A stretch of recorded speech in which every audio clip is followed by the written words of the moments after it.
This is Southern California.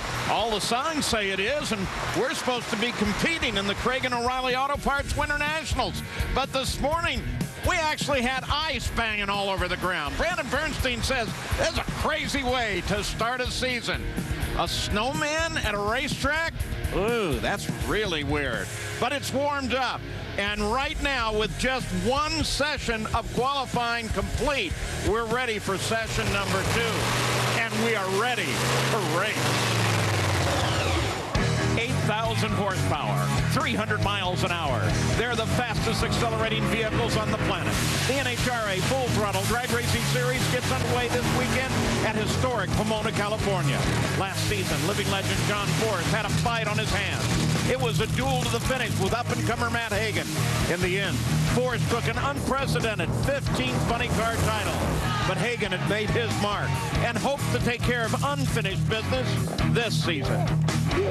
And it is the start of the new season, and we are so pumped. I'm Paul Page with Mike Dunn, and there have been a lot of changes in the offseason, perhaps the most occurring at John Force Racing. So let's take a look at it. Mike Neff is back as a driver. Yeah, that's the guy that helped tune John Force to his 15th championship. And don't forget, in his funny car career, Mike Neff has one win, and it occurred here in Pomona.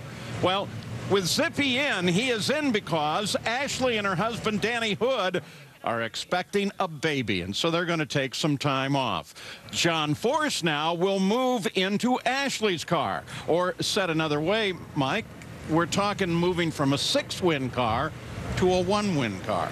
Well, Paul, when you put it that way, you might think John Force is making a move that maybe you might not want to do, but I don't believe that because you got to look deeper into the numbers. He's moving over to Ashley's car. Dean Antonelli, Ron Douglas, the crew chiefs for that vehicle. That car's been very consistent over the last 2 seasons. They finished 2nd and 3rd in the points, won the U.S. Nationals 2 years in a row, and with Funny Car being as competitive as it is in the past seasons and looks like to be more so this season, don't ever count out John Force.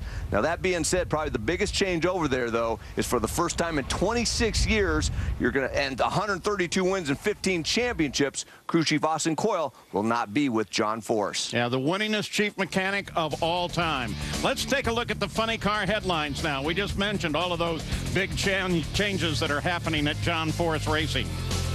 And then how about Don Schumacher Racing? He has a Force funny car. Johnny Gray moves over there from Pro Stock. And then Melanie Troxel, she is going to run the full funny car season on top of a full Pro Mod schedule.